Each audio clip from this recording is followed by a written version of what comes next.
আসসালামু আলাইকুম।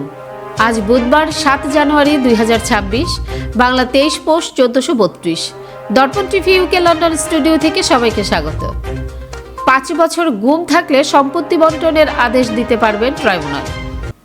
গুম হওয়া ব্যক্তির পরিবারের আইনি সুরক্ষা ও উত্তরাধিকার নিশ্চিত করতে নতুন সংশোধিত অধ্যাদেশ জারি করেছে সরকার।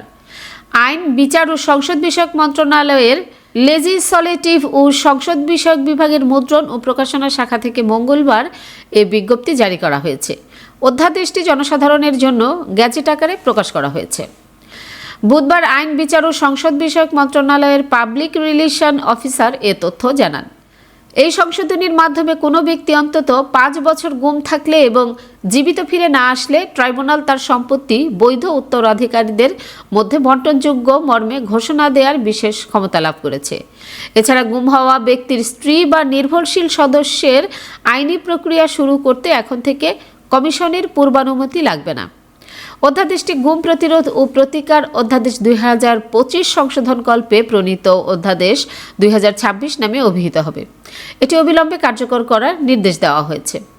এভিডেন্স অ্যাক্ট 1872 এর 108 ধারায় সাধারণত 7 বছর নিখোঁজ থাকার বিধান যাই থাকুক না কেন, এই আইনের অধীনে কেউ 5 বছর গুম থাকলে তার উত্তরাধিকারীরা সম্পত্তির অধিকার চেয়ে ট্রাইব্যুনালে আবেদন করতে পারবেন।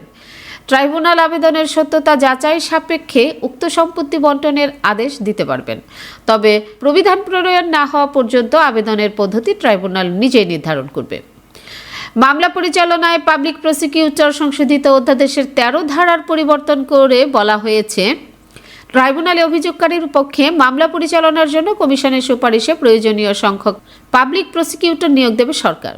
তবে কমিশন না থাকা অবস্থায় বা জরুরি প্রয়োজনে সরকার সরাসরি পিপি নিয়োগ করতে পারবে অথবা জেলা ও মহানগর বা পিপি বা অতিরিক্ত পিপিদের ট্রাইব্যুনালের অতিরিক্ত দায়িত্ব প্রদান করতে পারবে। ভুক্তভোগীর পক্ষে ব্যক্তিগত আইনজীবী নিয়োগের অধিকারও এতে সংরক্ষিত হয়েছে। পরিবারের সদস্যদের সুরক্ষা। নতুন অধ্যাদেশে গুম হওয়া ব্যক্তির স্ত্রী বা নির্ভরশীল সদস্যদের আইনি সুরক্ষাকে সহজতর করা হয়েছে। মামলা দায়ের বা কার্যধারা শুরুর ক্ষেত্রে তাদের জন্য নমিনেশনের অনুমতির বাধ্যবাধকতা তুলে দেওয়া হয়েছে। তবে ট্রাইব্যুনাল চাইলে আবেদনের সত্যতা যাচাইয়ের প্রয়োজনে কমিশনের নিকট প্রতিবেদন তলব করতে পারবেন। গুম হওয়া ব্যক্তির সংজ্ঞা ও আওতা। সংশোধিত অধ্যাদেশে বলা হয়েছে, গত 15 সেপ্টেম্বর 2024 তারিখে গঠিত তদন্ত কমিশনের অনুসন্ধান প্রতিবেদনে অথবা এই অধ্যাদেশ ও ইন্টারন্যাশনাল ক্রাইমস অ্যাক্ট 1973 এর অধীনে দায়েরকৃত মামলায় যারা গুম হিসেবে সাব্যস্ত হয়েছেন এবং ট্রাইব্যুনালের আদেশ প্রদানের পূর্ব পর্যন্ত জীবিত ফিরে আসেননি, তারাই এই আইনের অধীনে গুম হওয়া ব্যক্তি হিসেবে বিবেচিত হবেন। আপা দেখে চলতে পারেন না? সরি আপু, আগামীকাল আমার ওমরার ফ্লাইট। আমার জন্য আবায়া কিনতে হবে, হাজবেন্ডের জন্য টোপ এবং মেহমের কাপড় কিনতে হবে, যার জন্য খুবই প্যারায় আছি।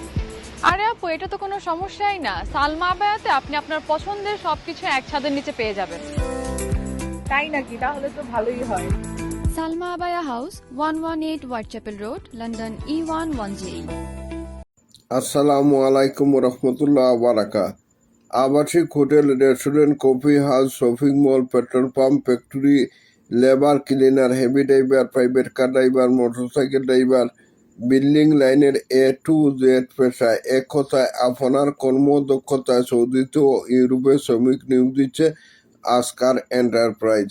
আগ্রহী যারা আপনার আমার ইনবক্সে অথবা হোয়াটসঅ্যাপ ইমো নম্বরে যোগাযোগ করুন। ধন্যবাদ। 24 ঘন্টা সপ্তাহে 7 দিন আকর্ষণীয় এক্সচেঞ্জ রেটে সমগ্র যুক্তরাজ্য থেকে বাংলাদেশে টাকা পাঠান। আইএফআইসি মানি ট্রান্সফার ইউকে লিমিটেডের মাধ্যমে যখনই পাঠাবেন তখনই জমা হবে আইএফআইসি কিংবা দেশের যে কোনো ব্যাংক অ্যাকাউন্ট এবং বিকাশ ও নগদ ওয়ালেটে।